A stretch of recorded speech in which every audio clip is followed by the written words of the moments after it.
Okay, guys, so this is the question that every custom builder um, hates. Because it is so malleable and so affected by things that we can't control. And of course, it's the question of how long you're going to take to build my house. Ugh. The short answer is I don't have any idea. I have no clue. No idea. Because I don't know what's going to change from the day we start to the day we move in.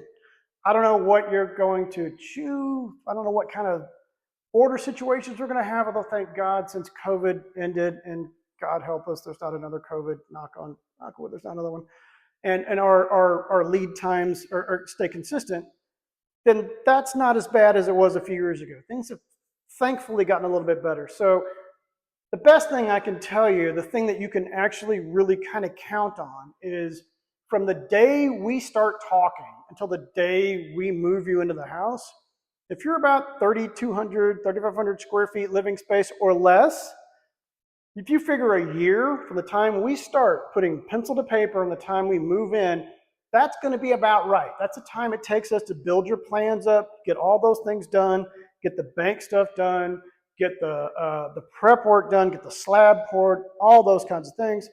For us, we start our physical schedule, our countdown when we pour the slab.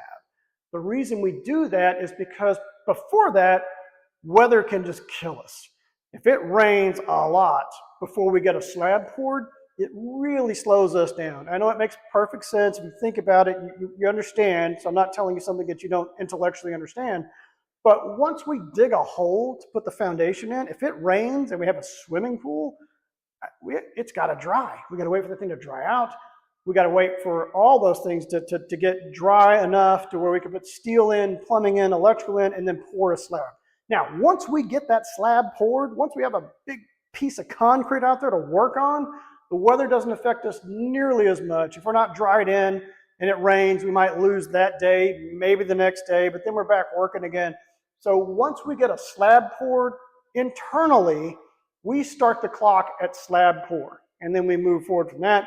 Usually internally, what we figure on is 6 to 8 months from the time we get a piece of concrete on the ground to the time we're moving you in. So think of it that way. From slab pour to finish, usually 6 to 8 months. Unless we're bigger than 3,500 square feet, then it can be longer.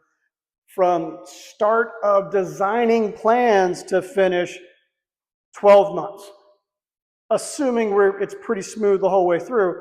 But that's a good way to go. If you use those numbers, it can kind of keep you safe in terms of finding an apartment or a duplex or a rental house and a lease. So if you're just getting started, take that 12-month lease out because you don't want to rush anything. This is your dream home. This is where you want to live for the rest of your life, we hope.